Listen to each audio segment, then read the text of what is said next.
The pound-for-pound king of the UFC is one of MMA's most recognizable faces, a generational talent, and a dominant champion. Here are 10 things you might not know about the Nigerian Nightmare, Kamaru Usman. Nigerian Roots.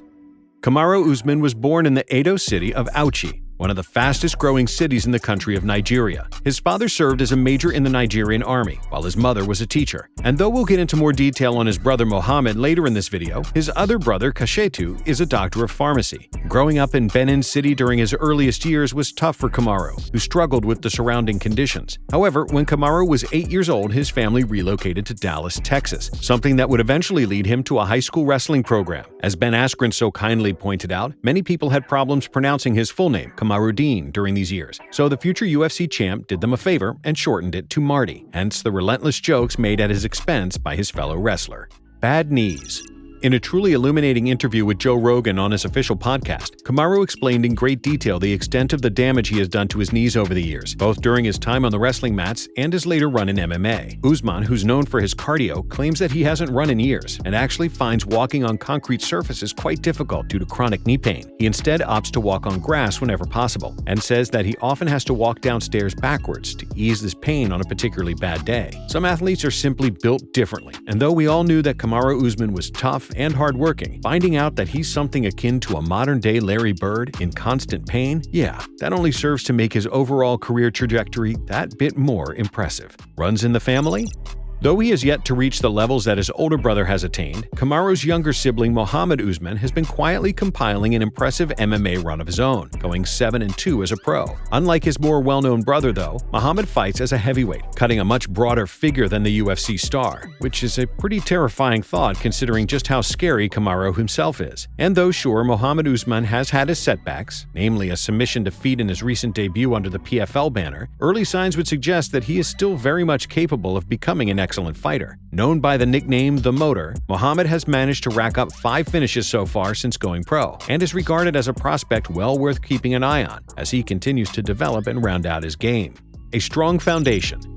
Though he didn't wrestle at Division I level collegiately, Usman still had a glittering run at Division II during his pre-MMA days. His first 2 years would see him rank in the top 3 in the US, an impressive feat in its own right. But in his final year at the University of Nebraska at Kearney, Kamaru became the national champion at 174 pounds, posting a 44-1 record over the course of the season, ending his run with 30 straight victories. For a time, his primary focus was to earn a spot on the United States Olympic team for the 2012 Olympics, but injuries unfortunately derailed his chances, leading him to the world of mixed martial arts instead. Considering how successful a decision that has been, it's pretty clear that the stars were aligning for this future world champion from his earliest years. His father's struggle.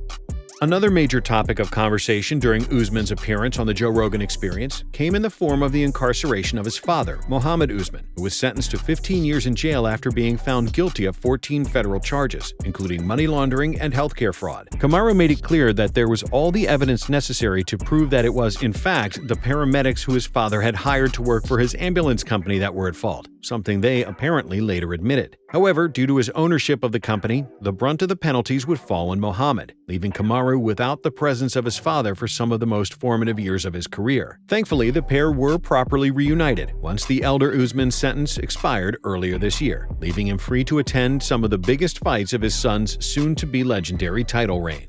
His nickname.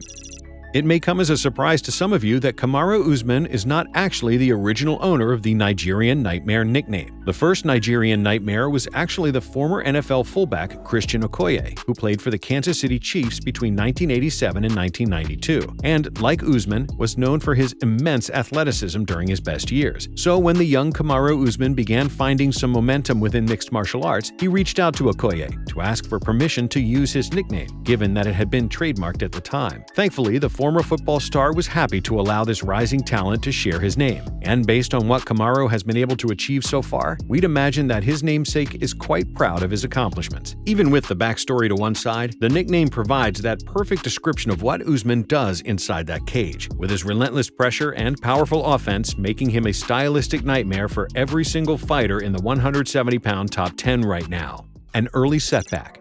During his memorable appearance on the Joe Rogan Experience podcast, Kamaru spoke candidly about his earliest days in MMA and how an impressive victory in his pro debut managed to get him in some serious trouble in his second outing. Upon scoring a TKO victory in the second round of his first ever mixed martial arts matchup, Usman was well and truly thrown into the deep end, next taking on the skilled grappler Jose Caceres. At the time, Kamaru had barely any Brazilian Jiu-Jitsu experience, and when the time came for him to take on the vastly more experienced Caceres, it showed. After just 3 minutes and 47 seconds of the opening round, Usman tapped out to a rear naked choke, leaving the cage in defeat and with his record stuck at an even 1-1. This would stand as the first and last defeat of his MMA career, a path that would eventually lead him all the way to the top of the pound-for-pound rankings.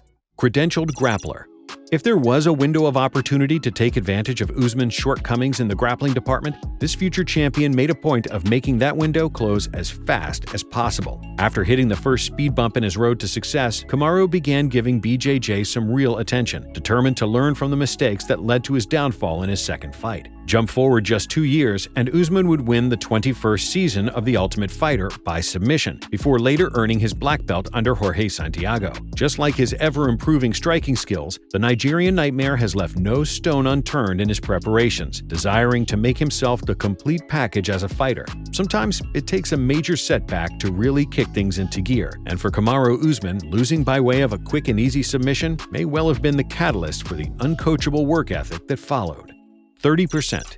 It might seem like a lifetime ago now, but during Usman's original ascent to the top of the welterweight division, he managed to seriously anger Dana White and a lot of this sport's fans after comments he made in the wake of his victory over Emil Weber-Meek back in 2018. The fight itself was quite boring, as Usman easily controlled Meek for the duration of the 15 scheduled minutes, not allowing his opponent the room to get any offense off. And while that would be his blueprint for a large portion of his career, Kamaru's lack of offense on his own end left many fans disappointed when the final bell rang. However, Usman was greeted by a sea of boos when he spoke to the crowd in the post-fight interview and told them that he was only operating at about 30% for this fight, promising better in the future. And though it's pretty obvious what he was trying to say, his intended meaning was missed entirely, and later UFC President Dana White called his comments one of the most ridiculous things he has ever heard, accusing him of taking his foot off the gas to play it safe. Most fans will agree that Kamaru's style has gotten a lot more exciting in recent years, but this was definitely one moment he'd likely rather forget.